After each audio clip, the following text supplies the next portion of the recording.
I want to start off by acknowledging that we, the Festival Committee, will not be changing any rules for the 2015 festival. But looking toward the future, I'd like to use this opportunity to go on record and say that I disagree with the CTEC Broadcast Standards. These standards are stricter than actual FCC broadcast standards or MPAA guidelines. While I definitely don't condone gratuitous violence, swearing, or nudity, I feel that we have overreacted by raising the bar too high with our standards. Let's take a look at the standards as they exist for the 2015 festival. Drugs, drug paraphernalia, drug use, or alcohol are not permitted, except in the nonfiction categories of PSA, documentary, personal story, news package, or news program. Nudity or partial nudity is not allowed. Sex videos may not contain scenes showing the act of or implying some type of sexual act has taken place. Profanity, not allowed. Bleeping of words is not acceptable. Deleting the audio but still being able to see the mouth form the words is not acceptable. Violence or weapons. Realistic portrayal of violence using realistic weapons like guns, knives, and etc. is not allowed. If we compare the CTEC standards to either the FCC or MPAA, we will find that they are actually stricter. The FCC defined their obscenity and indecency rules for the protection of children from the hours of 6 a.m. to 10 p.m. on broadcast television. In essence, those rules were in place so that a little kid couldn't be watching TV and turn to a channel and see or hear something that wasn't age appropriate.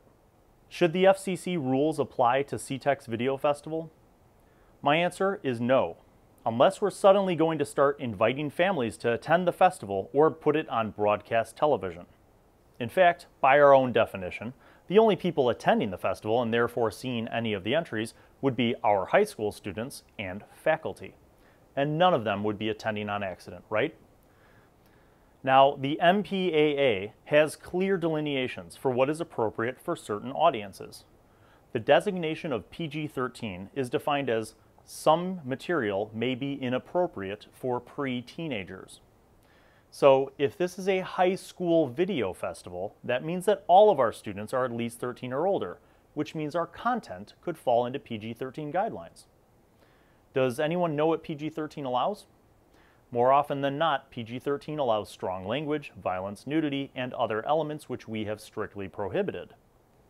For the majority of the over 20-year history of CTEC's Video Festival, the standards were purposely kept in a gray area, where the faculty members were allowed to use their own judgment as to whether or not an entry was suitable.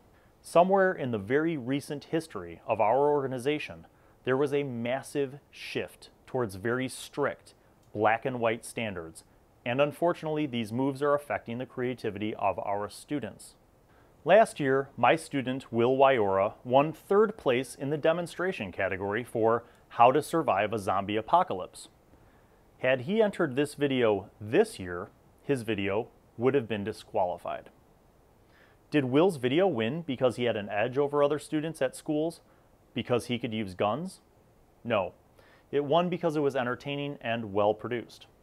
In both 2010 and in 2011, my student Andy Jaros won 1st place in the movie trailer category. Had he entered this video this year, his video would have been disqualified. Did Andy win 1st place 2 years in a row because he knew how to add muzzle flashes and explosions to his video with After Effects? Maybe. But then again, why shouldn't he win if he was willing to put literally 3 years of his life into writing, shooting, directing, and editing his own feature film? All those special effects taught Andy how to use After Effects, which is worth countless hundreds or thousands of dollars in college-level courses. Why are we stricter than we need to be? Who is this protecting? I've literally never had a student or parent complain to me about the content of any of our CTEC entries. Have you? I'm realistic. High school students are seeing and hearing much more on TV and in movies than what we have seen in our festival. In a split second, any of them could find content that is infinitely more intense and watch it on their own phones. I'm not saying this is a good thing, but I don't think that it's our job to be more strict than national organizations like the Federal Communications Commission or the Motion Picture Association of America. I'm a media educator because I believe I can inspire and empower my students. I'm a teacher, I'm a coach, and I'm even a counselor. The last thing I want to do is say no to a kid who has an idea just because it might have some profanity, or weaponry, or violence, or drug references. If their work is legitimate and some of the content is harsh but necessary to their story, then I will fully support my students' right to express themselves. What we are doing is censorship. It's not protecting our students from anything.